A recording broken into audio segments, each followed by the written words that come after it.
Okay, guys, it's 7 o'clock, and so we're going to get started now. Thank you, everyone, for joining Maxable's very first webinar. I'm excited to have you guys on.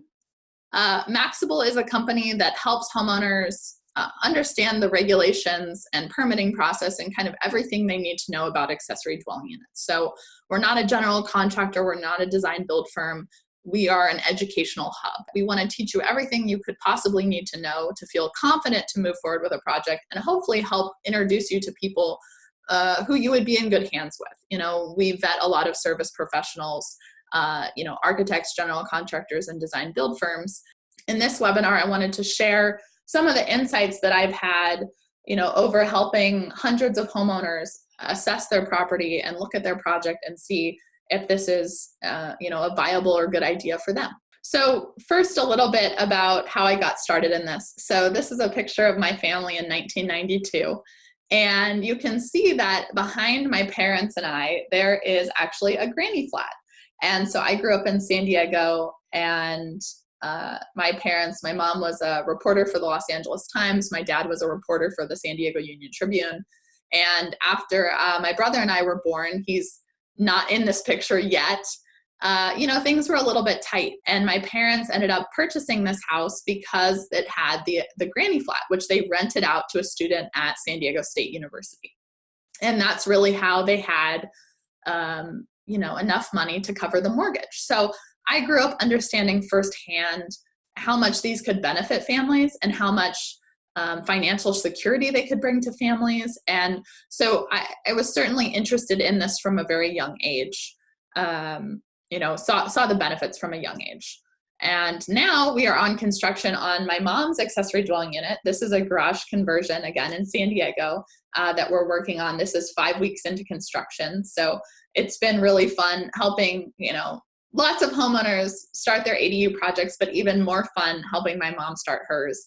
And so she's actually planning on potentially living in the ADU and renting out her main house part-time, or maybe even doing some house exchange where she could travel more, and this ADU would be a great option for her to then, potentially swap houses with people in other countries. So it's really exciting to kind of see this come together. So, one of the things, I think there's a lot of misconceptions about why people build ADUs. They're very flexible spaces, but out of all the reasons why people build, the number one reason is still for family. And so we've surveyed hundreds of homeowners who have built ADUs in California. And even though they are really attractive financial investments, the number one reason people are building is for family. So I wanted to cover Senate Bill 1069 to get started, because I think there's a lot of misconceptions around what happened here. So essentially, the state said, look, we have an affordability crisis. We need more housing, and accessory dwelling units are low-hanging fruit. And what had happened is that all the different jurisdictions in California, I think there's over 540 jurisdictions in California, they all had their own ordinances around ADUs.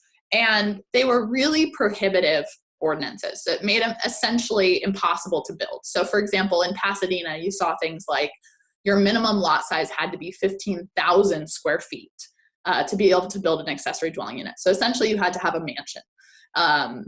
We analyzed a number of properties in San Diego and saw that only 5% of single family homes in San Diego would have qualified to build an accessory dwelling unit before Senate Bill 1069 was passed. So essentially what the bill did is it said, look, we are wiping out all your local ordinances around accessory dwelling units. These are outdated and restrictive and ridiculous. And we are replacing it with a common sense state standard. But, and this is the part that people get confused, but you still get to control these variables. So, for example, variables might be minimum, maximum build size, minimum lot size, things like owner occupancy or vacation rentals, whether they're going to allow vacation rentals or not. And so that's why, despite us having kind of a common state bill, the ordinances, like what you're doing in Los Angeles is going to be totally different than what you do in Pasadena, and what you do in Chula Vista is different than what you can do in San Diego, and so on and so forth. And that's because of all these local ordinances. So after the state bill went into effect, it wiped out all the local ordinances, but then all of those jurisdictions had the opportunity to then pass their own ordinance. Now, if a jurisdiction doesn't pass their own ordinance, they still work off the state standard. So, that's something to keep in mind. So we're in this kind of perfect market for accessory dwelling units. And this is not specific to, this isn't specific to just San Diego or just Los Angeles or Bay Area. We're seeing this across California. I just ended our poll, and it looks like the vast majority of people that are joining us are from San Diego. So that's great, my hometown. Woo woo. But we have a really great, we really have a great opportunity here. Oops. Where we have favorable legislation. We've had some big fee reductions. And since a lot of the people here are from San Diego, I can talk to that specifically. San Diego City passed their development and impact fee waiver last year in July. It went into effect. That saved homeowners around $17,000. San Diego County just follows suit, where they passed a development impact fee waiver that's going to save homeowners many thousands of dollars. So we've had all of this great stuff happening in fee reduction. And on top of that, California generally has a hot housing market. Homeowners feel confident that if they make big investments in their house, do something like a garage conversion or a standalone ADU, that they're going to see a good return on their investment. And the other thing we've been seeing is that rental prices continue to skyrocket. So if you kind of look at all of those different factors, we're seeing a ton of interest and traction in the ADU market. Okay, so here's my first tip for you guys, is to carefully define your goals. And this might sound really obvious and like a no-brainer, like, of course I'm going to define my goals. But I cannot tell you, you will make so many decisions throughout this process. And the more clearly defined your goals are at the beginning, the easier it will be for you to navigate the decision-making process. So what do I mean by that? People build ADUs for all sorts of different reasons. For example, you might be building it because you have parents that are aging and you are worried about them maintaining their independence, and you don't necessarily want to put them in assisted living. Also, assisted living is really, really expensive. If you're building an ADU for them, you are going to look at factors that are totally different than if you're building an ADU for a rental. There are property owner or property investors that we work with that are interested in building accessory dwelling units. And, they want things like, they want to optimize by number of bedrooms and number of bathrooms, right? So if they build it 800 square feet, it means they can get 2 bedrooms in it, which means that you can rent for, X number of dollars more than if it only had 1 bedroom. They're looking at things like durable finishes, something that's going to stand up to wear and tear, and, versus if you're building something for your parents, you're thinking about it being ADA compliant. What does access look like? Eliminating thresholds, things like having a walk-in shower. We had a site consultation not that long ago with an older gentleman who had recently had back surgery. And I watched him struggle. He had a walker, and I watched him struggle just getting over the little threshold lip in the kitchen. Those are things that when you're designing it up front, it's so much easier and cost effective than trying to retrofit something in later. And I'll give you an example of this. I was talking to a contractor in the Bay Area, and he was talking about the expense of putting in a Tesla charger. And he was saying that, if you were to build a garage and put in the Tesla charger as you're building the garage, it might be a $400 line item. It's not that expensive. But if you were to try to retrofit in the charger after the fact, after the garage is already built, it could be a $4,000 line item. So that's why having really clearly defined goals at the beginning and really understanding who it is you're building for and what you want to achieve can be so important, because essentially you're building this thing from scratch. So here's some different reasons why people, different goals that people have, and kind of some of the things you might think about if you're building for those reasons. Oops, let's see. I think we're skipping ahead here. There we go. Tip number 2 is finding the right property. So for most of you, that's the property that you already own. But for some of you who are interested in looking for a property that has ADU potential, or maybe you're trying to evaluate if your property that you own is good for ADU potential, here are some of the things that you should look for. So first, the most important is that it has single family zoning. Now there are a few exceptions to that rule. Very few jurisdictions allow for multifamily, an accessory dwelling unit in multifamily, although San Diego is one of them. So if you have something where you have a duplex on the property or something like that, it could potentially be possible. Detached 2-car garages are low-hanging fruit. That's the most cost-effective way to build a second rentable unit on your property.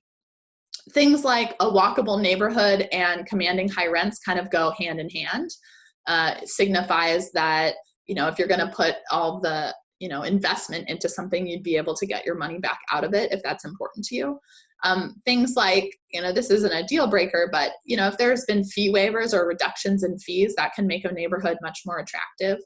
A backyard that offers privacy. I think if your mom is going to move into an ADU in your backyard, maybe you're less concerned with privacy. But if you're looking at your short-term goals and your long-term goals, maybe your short-term goals are to use it as a rental, and then your long-term goals are, maybe when someday my mom might move in, you want to design it so that there's some amount of privacy between the rental and your home.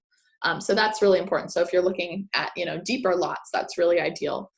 Alley access or corner lot is another really great attribute. So if you have alley access, essentially you can separate the 2 units, and you could have cars pulling in the back, and you would never see your tenants. I mean, that's a really fantastic situation. Same with corner lots, because you could be orienting the house in a different direction from the main house, so it almost just feels like 2 different properties.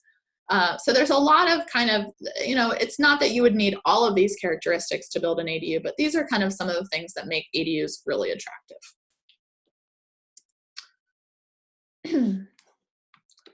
So this is a listing that I saw, well, this listing is old now because it was a screenshot from a while ago, but here's kind of one of the houses that I was looking at to evaluate for ADU potential so that I could show you guys. So this was a craftsman home. It was a smaller single family lot or single family house. And what I did is I looked at the aerial map of this, and I wanted to show you why this would be so ideal for an ADU. So we've got a deep lot here. We have alley access in the back, and you can actually see there's already cars parking back there.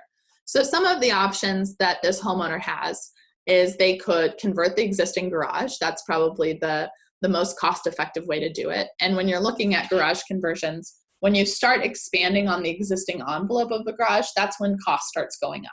So if you're looking to, build above the garage or do an expansion, an addition onto the garage, that's going to be a lot more expensive than just converting your existing envelope. But some of the options this homeowner would have is they could demolish the garage and build, they have plenty of room back here to build a standalone unit. So they could build up to 1,200 square feet back here, given that the setback requirements could be met. They could demolish the garage and build a new garage with an accessory dwelling unit on top. They could just convert the garage as is. So, or they could convert this garage and add on to it. So there's a lot of different options that this homeowner has, but it's nice because they have some yard in between their main house and whatever the unit would be. And they can also maintain privacy with these cars being able to park in the alley. And I think, from a rental perspective, anytime you can offer parking, even if it's not required, it makes a rental much more attractive. So here's an example of an accessory dwelling unit, or I'm sorry, not an ADU yet. Here's an example of a garage in Los Angeles. And I just kind of wanted to show you guys what was possible. So this garage really doesn't look like much of anything, and I wanted to show you what a wonderful job they did on this project. So this is the garage that's been converted. They put in an IKEA kitchen.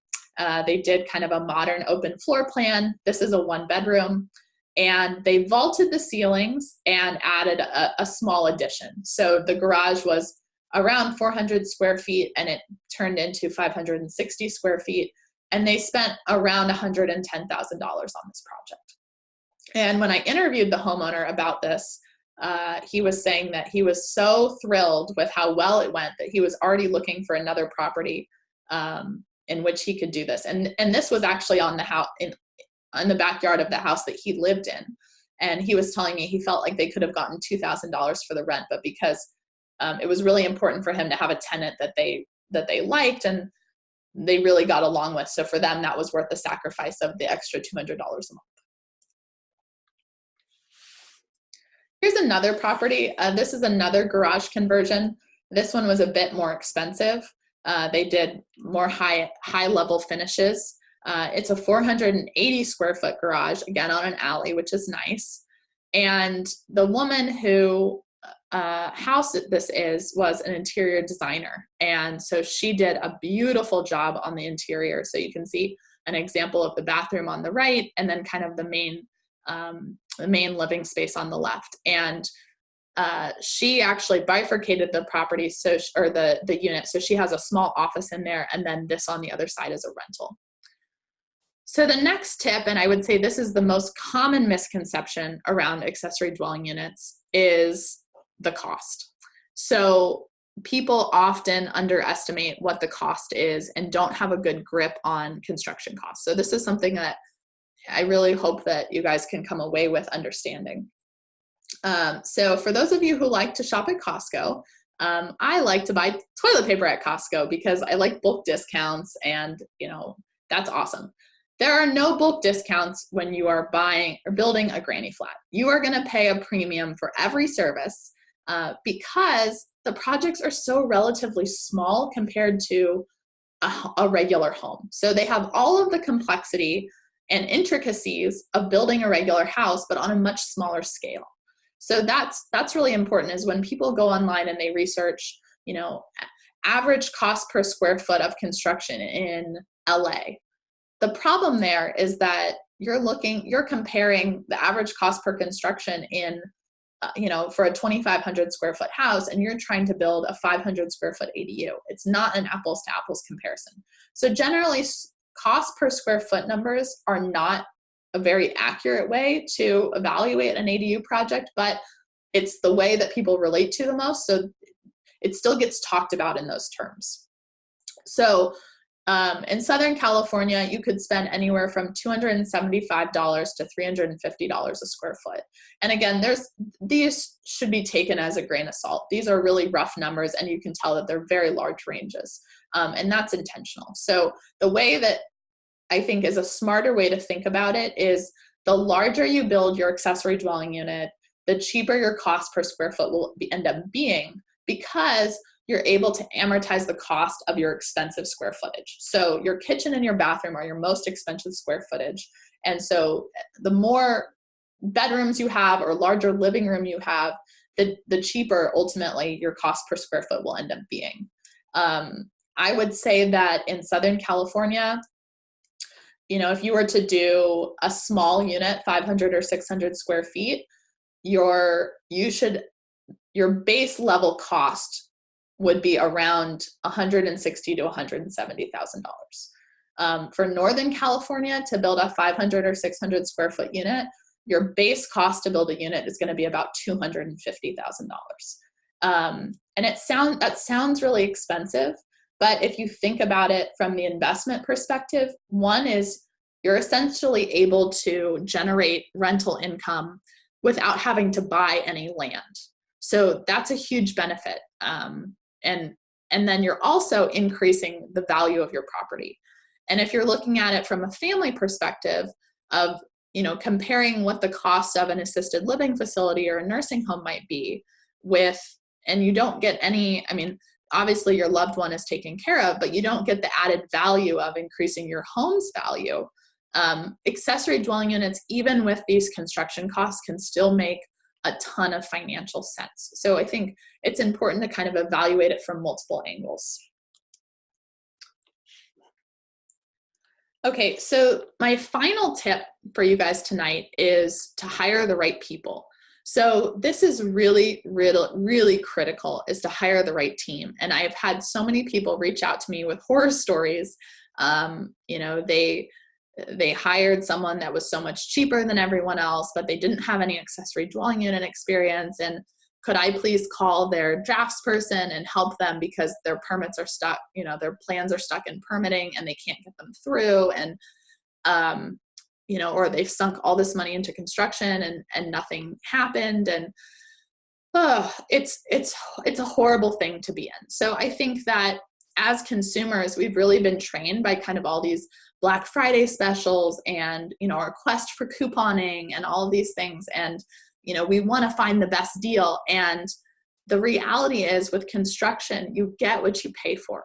And I can't stress that enough. So there's no, you know, secret door to discounts. The costs are what they cost. And I think if you can't, you know, if the numbers that we talked about roughly seem too scary, or, you know, you're just like, oh, wow, that was way beyond what I was thinking for my budget, my recommendation is not to try to cut corners and do it for cheaper than it is.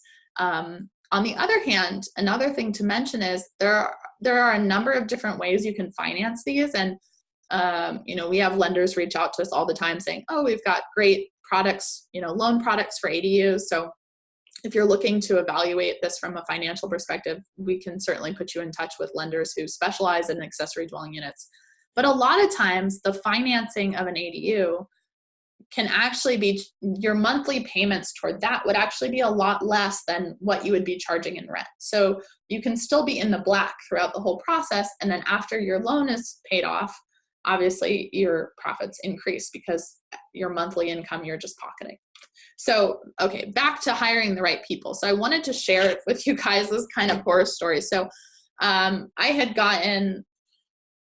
met up with a woman in San Diego who was trying to build an accessory dwelling unit. This is when I had first started Maxable, and I was just trying to be a fly on the wall for as many projects as possible. So I was, you know, reaching out to homeowners on Nextdoor and asking if I could, you know, follow them down to the city, to the building and planning department and listen in on their meetings and, you know, talk to, you know, show up on their construction sites. And people were really generous with their time and kind of giving me insights into their experience so that I could help educate other people. And so this woman I got coffee with, and she was going to build an accessory dwelling unit in North Park. And she had hired a drafts person who had no accessory dwelling unit experience, but he was only $3,000. And anyway, she started her project, you know, and she kind of was keeping me posted periodically. And then I didn't hear from her for a long time. And she reached out a month or two ago. She gave me a phone call and said, Caitlin, can you help me? I am just so stuck. And I have submitted my plans for permitting multiple times. We can't get them through the city. And then this is an example of the email that she sent me outlining her issues. And she had also sent many emails like this down to the city trying to get things through. So some of the scary red flags that had happened was there was a code violation on her property where they had built a fence that was not in code compliance. So that had hung up the permits for a long period of time. And then she found out that building the accessory dwelling unit was going to increase her water pipe capacity, which was going to end up meaning that she was going to have to move from a 3/4 inch pipe to a 1-inch pipe, which for her project was going to be a $40,000 line item, was upgrading all the pipes on her property. And that's a very simple calculation that should be done at the very beginning of a project. And an architect that knows what they're doing would do that calculation.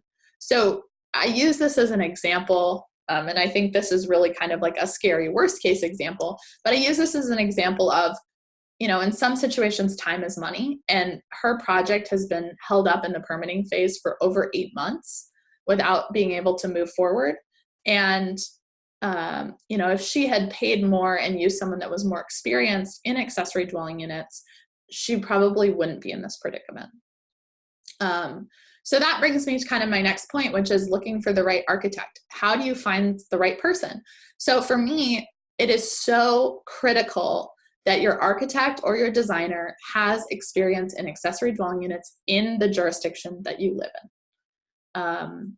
And if they have no experience in ADUs, you know, I don't care if they're, you know, your mom's best friends, whatever, I really, really would highly recommend using an architect that has experience in the jurisdiction that you live in. And I'll give you one other example. There was a client that I had met with, and she had hired a drafts person who, again, didn't have any ADU experience. And she was getting ready to submit permits. And I said, wait, development and impact fees are being waived in a month. I said, if you hold off for 30 days, you will save yourself $9,000 on this project. And her drafts person had no idea that that was the case, because he doesn't live, eat, and breathe ADU regulations. And so working with someone that's really tuned into that and understands what's going on and is paying attention to the ordinances that are being passed and the fees that are being waived is really, really critical. And the other thing is, there are different types of architects. So just because they have an architecture background does not mean that they're the perfect person for the project. Also, designing for small spaces is difficult. You don't have a blank canvas. I think in some sense, designing an accessory dwelling unit is a lot more challenging than designing a single family home, because every square foot has to be optimized for. And on top of that, you don't have a blank canvas. You have existing things on the site that you have to accommodate for. So maybe there's a large tree or a strangely shaped property. So there's a lot of other things to consider. The other thing is, regulations continue to change and update. I'm part of the statewide ADU coalition. So I've been seeing inputs into the new bills that are making its way through the cycle, and kind of seeing the updates on legislation efforts. And so not everyone is going to be tuned into that. So you want, again, someone who has ADU experience is pretty clutch. So what are your next steps? Let's say you're like, okay, I've been doing research. I'm interested in ADUs. I think my budget is in line. Maybe you figured out your financing already. What should you do next? So one of the services that Maxable offers are site consultations. So if you live in San Diego or Bay Area, we do on-site consultations. If you live in Los Angeles, we do phone consultations. But essentially what we do is research specific to your property. So first we would contact the zoning and building department on your behalf. And so we want to check with them and make sure there's no weird red flags on the property. Like, I've seen all sorts of strange things pop up that could be unexpected. So we do research on your behalf, and then we sit down and do an hour-long consultation at your home, where we walk through kind of all of the research and all of like the nitty-gritty details that you would want to know before moving forward with a project. So things like, what do you get when you hire an architect? How do you evaluate general contractors? What type of construction is right for you? Should you do prefab? What about panelized modular construction? How are your taxes affected?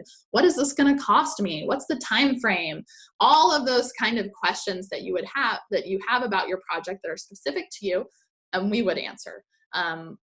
And then we'll also give you personalized recommendations on service providers. So that's one of the things that we've spent a lot of time is kind of building out our network of preferred partners. So if we make a recommendation, it's because we've met with an architect or a general contractor, gone out to their site and seen their work, interviewed their past client, stalked them online, read all their Yelp reviews, made sure that they check out. And also we evaluate them based on price point.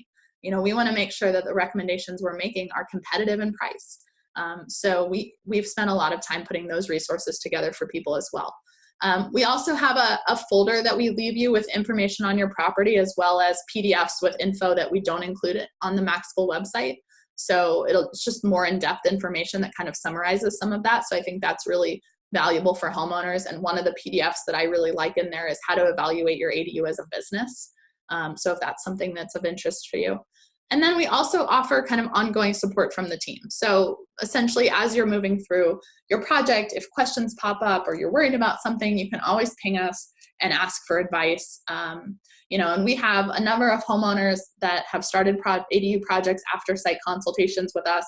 And maybe they'll reach back out 3 months later and say, hey, Caitlin, we're ready to start evaluating general contractors now. Like, do you have recommendations for us? This is what we're thinking. So, we want to help you guys move through the project. So we don't do project management per se, but we still want to be a resource for you.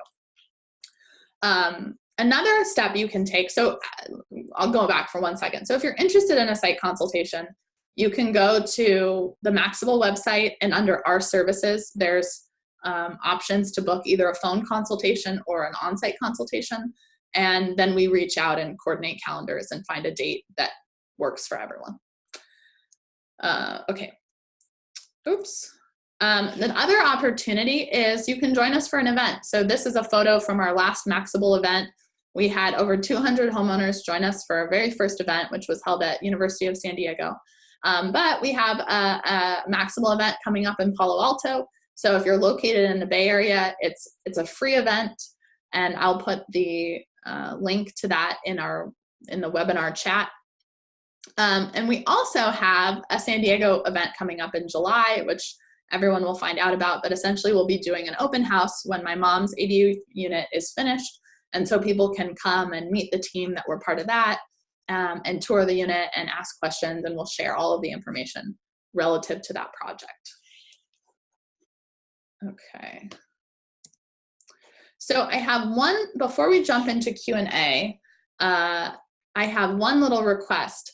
I would love it if you guys are enjoying Maxable and getting good information out of Maxable, if you would help me spread the word to anyone who's interested in accessory dwelling units. That would be a huge help to me.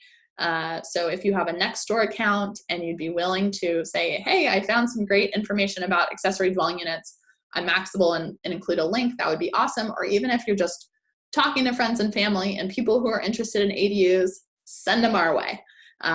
We've helped literally hundreds of homeowners now, and we're excited to continue that process. So, okay, I want to open it up to Q&A now. Looks like we have a lot of people joining us. So if you guys have questions about a project or are interested, feel free to ask, and I'd be happy to answer your questions. And I also have, let's see, one other poll to send, which is, what type of accessory dwelling unit are you interested in?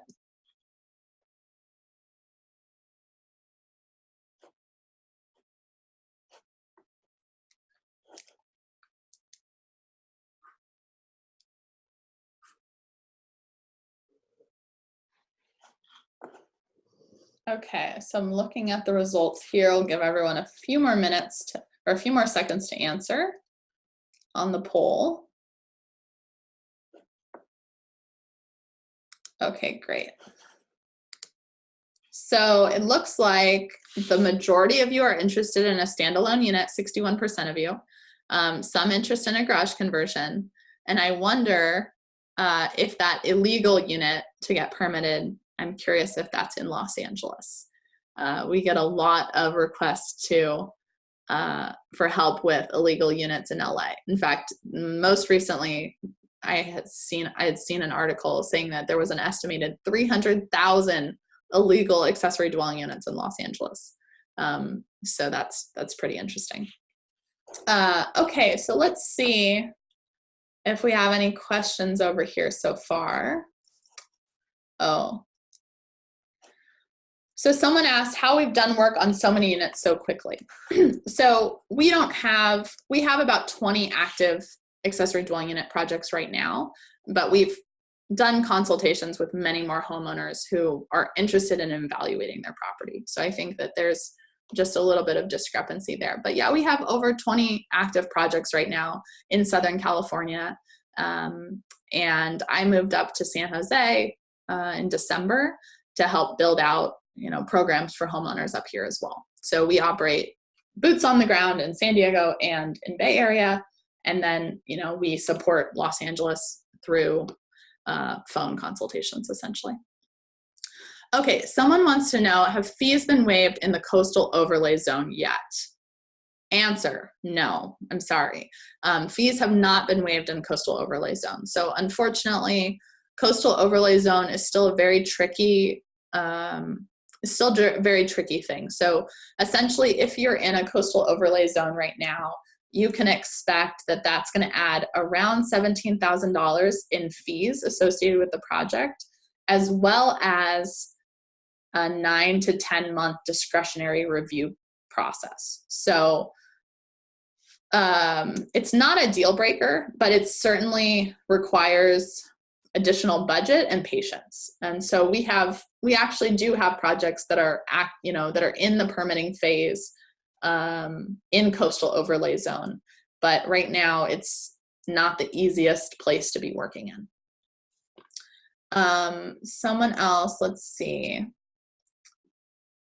Someone said the construction cost, $275 to $350 in Southern California, is much higher than I've heard. Can you expand on that? Is that for new construction only? So sure, and that's more like your all-in cost. So that would include your soft costs as well as permitting and your design fees. So that's not strictly construction, just to clarify that. But yeah, building these is expensive, and that is relative to new construction. So if you're doing a garage conversion, again, it's going to be cheaper than those construction costs. But I think even with garage conversions, people still underestimate the cost. So I would say that in Southern California, you would estimate a garage conversion. We tell people that garage conversions start at $90,000 and go up from there. And so again, it depends, there's a lot of variables at play here. It depends on, how old is the garage? What's the condition of the garage? What level of finish do you want? Do you want just mid-range, really simple finishes and things from Home Depot, cheap tile, that kind of thing? There's nothing wrong with that, but that's going to be a different price point than someone who's doing something more custom or is doing a higher level of finish. Oh, someone asked how much we charge for the service. So the site consultations are $249 and the phone consultations are $149. Okay, what other questions? Have you ever done any ADU projects where the land is on an incline and needs to be graded? So we work with homeowners who have all sorts of different site constraints. We've done things where there's really steep hillsides. We've worked with homeowners that are on canyons. But generally, if your property is on a steep slope, it will add a lot of cost to the project. Site work and site grading is expensive, so it's not. The cost should be factored into your budget. Let's see. So someone asked if they said they have a property that's a single family home, but it's on a property that's zoned for multifamily. And I would say, Adrian, reach out to me and send me an email with your address, because it just depends. Someone said, does your site consultation include personalized recommendations with size and locations of possible ADUs on the site? Absolutely. That's something that we help homeowners with all the time. We actually we have digital measuring tapes. So we go out to the property, we measure your setback requirements, and we can work with you to show you what your buildable area is and, what the constraints within the unit are. We can talk through, what's the best form. Does a garage conversion make most sense? Does above the garage make sense? Should you do a standalone unit? How big should you do your standalone unit? These are all questions that we can help you walk through on your site consultation.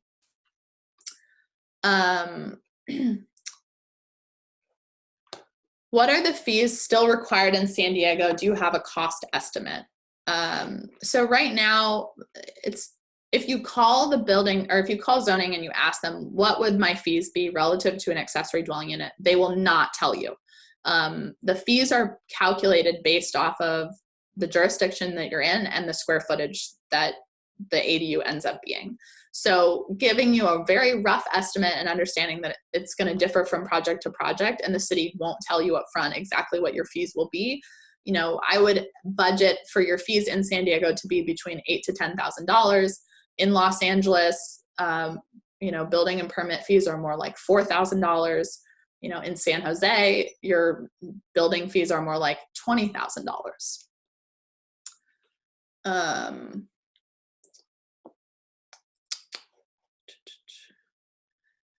Someone else asked what we charge for our service. So I mentioned that a minute ago. It's $249 for a site consult. And again, that's going to include all the research we do on the property, as well as meeting you and walking through it with you for an hour and then leaving you materials behind.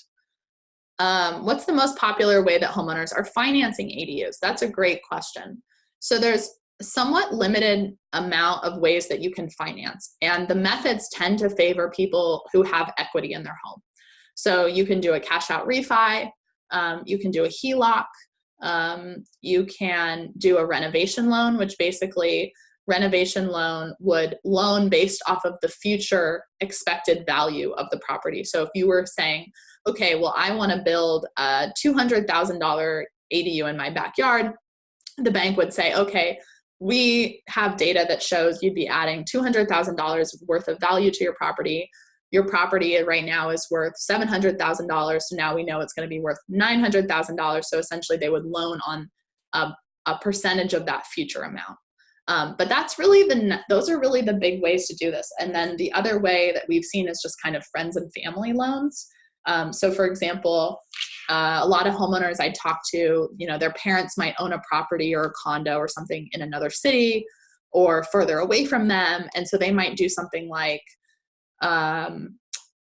they might have the parents sell that, and then they're using those funds then to finance the construction of the accessory dwelling unit. I would say that the two biggest reasons why more ADUs aren't being built is, one, an education gap. I don't think people understand what's possible on their property. And two is financing. And I think that in the next 5 to 10 years, we'll see a lot more financing options spring up around this. The problem is banks don't know how to deal with this. So one, banks are very conservative, and they don't have a lot of historical data to go off of. But two, when you default on your payments to the house, they can put a lien on the house, or they can repossess your house. If you default on payments to an accessory dwelling unit, what is the bank supposed to do? They can't repossess the whole property. You're just defaulting on the loans for an accessory dwelling unit. So that's why there are so many limited options right now. And again, they tend to favor homeowners who have a lot of equity in their house. Okay. So someone's saying local ordinances in Orange County are very hard. Any news from you that this scenario will change?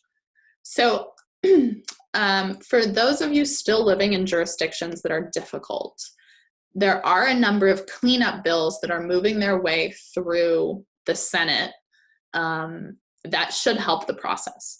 And so some of the things that they're looking at is basically trying to do more streamlining and trying to reduce fees.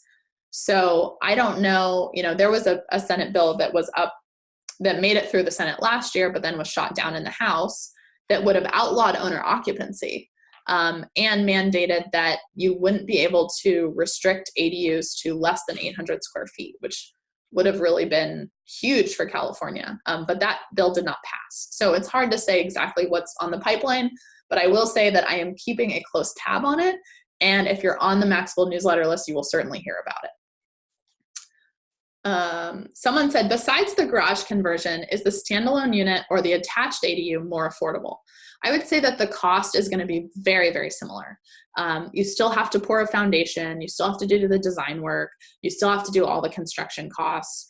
Maybe you're not trenching as far for utilities because, the utility panel is close to the main house, but the cost for an attached unit versus a detached unit are not going to be very different.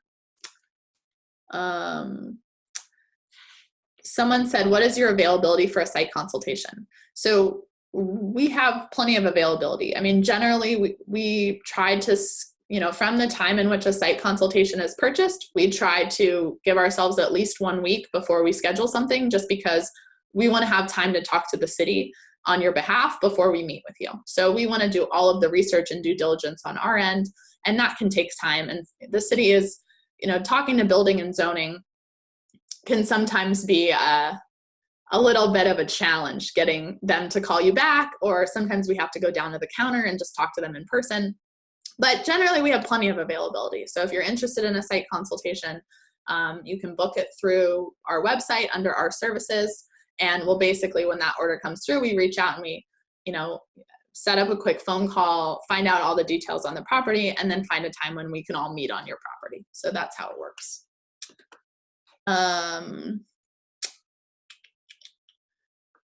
Okay. All right, great. Well, it looks like that's just about all of the questions that I saw come through. Thank you guys again, everyone, for joining this. I'm excited to help more of you with accessory dwelling units, and I just wanted to thank you guys all for being Maxable subscribers. I really appreciate it.